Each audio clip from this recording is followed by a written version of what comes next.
PM Modi द्वारा बुलाई गई बैठक में ममता बनर्जी के देर से पहुंचने और दस्तावेज सौंपने के बाद कथित तौर पर उनके तुरंत निकल जाने का मामला तूल पकड़ता जा रहा है। केंद्र ने इस वाक्य के बाद पश्चिम बंगाल के मुख्य सचिव अल्पन बंदोपाध्याय को दिल्ली बुला लिया है। कुछ दिन पहले ही बंदोपाध्याय को केंद्र ने एक्सटेंशन दिया था। ममता बनर्जी ने उन्हें रिलीज करने को लेकर अभी कुछ नहीं कहा है और आदेश को रद्द करने की मांग की है। पश्चिम बंगाल के वरिष्ठ पत्रकार प्रभाकर मणि तिवारी ने बीबीसी को बताया कि टीएमसी सूत्रों का कहना है कि ममता इस मामले में कानूनी सलाह ले सकती हैं। बीजेपी के नेताओं ने ममता पर प्रोटोकॉल तोड़ने और पीएम के अपमान के आरोप लगाए हैं। हालांकि ममता बनर्जी ने इन आरोपों से इनकार किया है। Earlier it was decided PM and CM, but later on it was totally revised list has been given, where Honorable Governor, Central Minister have no objection. Then MLA, then opposition leader, what they mean? In Gujarat last week you went there. Why you not called opposition leader there? It is your state. Even Odisha also opposition leader was not there. In my state, whenever you come, you create some confusion. If Prime Minister tell me, you touch my feet, I will help Bengal. That also I am ready to do. But please don't humiliate me like this. लेकिन अब सवाल ये उठता है कि आधिकारिक मुलाकात पर संशय कैसे है। बीजेपी का कहना है कि पीएम को इंतजार करना पड़ा और ममता का कहना है कि उन्होंने इजाजत ली थी। दोनों में विरोधाभास है। पीएम और सीएम के बीच किसी मीटिंग को लेकर ऐसा विरोधाभास आम नहीं है। दोनों की तरफ से समय रहते जानकारियां एक दूसरे को दी जाती हैं। हर एक मिनट का शेड्यूल तैयार किया जाता है।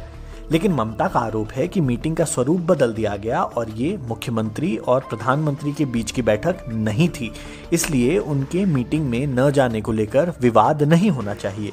पत्रकार प्रभाकर मणि तिवारी कहते हैं कि अगर ये सीएम और पीएम के बीच की मुलाकात नहीं थी तो पहले भी मुख्यमंत्री ऐसी मीटिंग छोड़ते रहे हैं। खुद पीएम मोदी ने भी सीएम रहते ऐसा किया है। लेकिन इस बार के घटनाक्रम के कारण ममता पर बीजेपी राजनीति करने और पीएम के अपमान का आरोप लगा रही है। गृह मंत्री अमित शाह ने ट्वीट कर लिखा कि दीदी ने लोगों की भलाई के ऊपर अपनी जिद को रखा। उनका रवैया यही दिखाता है। लेकिन राजनीति के आरोप पीएम पर भी लग रहे हैं। बीबीसी से बात करते हुए पत्रकार प्रभाकर मणि तिवारी कहते हैं कि टीएमसी के कुछ सूत्रों के मुताबिक उस मीटिंग में बीजेपी विधायक शुभेंदु अधिकारी को भी न्योता दिया गया था। ममता को जब ये पता चला तो उन्होंने मीटिंग में जाने से इनकार कर दिया। ममता ने अपनी सफाई में भी इस बात का जिक्र किया है कि राज्यपाल, केंद्रीय मंत्रियों और विपक्ष के नेताओं का नाम जोड़ने से मीटिंग सीएम और पीएम के बीच की नहीं रही। हालांकि उन्होंने खुलकर शुभेंदु अधिकारी के खिलाफ कुछ नहीं बोला। शुभेंदु अधिकारी ने प्रेस कॉन्फ्रेंस के बाद ममता पर झूठ बोलने का आरोप लगाया। उन्होंने कहा वो खुद को बंगाल की ही नहीं पूरे देश की सीएम मानती हैं। इसके पहले भी शुभेंदु ने कुछ तस्वीरें ट्वीट कर लिखा था कि पीएम बाढ़, तूफान जैसी आपदाओं के समय उन मुख्यमंत्रियों से मिल चुके हैं जो एनडीए के नहीं हैं। किसी ने भी ममता दीदी की तरह बर्ताव नहीं किया। बीजेपी ममता पर पीएम के अपमान का आरोप लगा रही है, लेकिन सीएम रहते हुए मोदी भी प्रधानमंत्री के साथ मीटिंग से गैर हाजिर रह चुके हैं। साल 2013 में मुजफ्फरनगर दंगों के बाद मनमोहन सिंह ने नेशनल इंटीग्रेशन काउंसिल की मीटिंग बुलाई थी, जिसमें तब गुजरात के सीएम नरेंद्र मोदी ने हिस्सा नहीं लिया था। बीजेपी के छत्तीसगढ़ के तत्कालीन सीएम रमन सिंह भी इस मीटिंग में नहीं पहुंचे थे। तब नरेंद्र मोदी को भी काफी आलोचनाओं का सामना करना पड़ा था।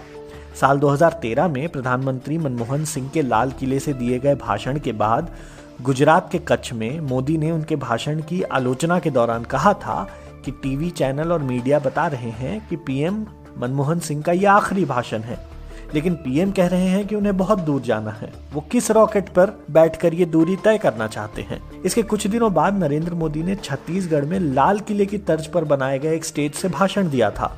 बीजेपी ममता पर आपदा के दौरान राजनीति का भी आरोप लगा रही है। मुंबई हमले के दौरान नरेंद्र मोदी पर भी ऐसी ही राजनीति करने के आरोप लगे थे।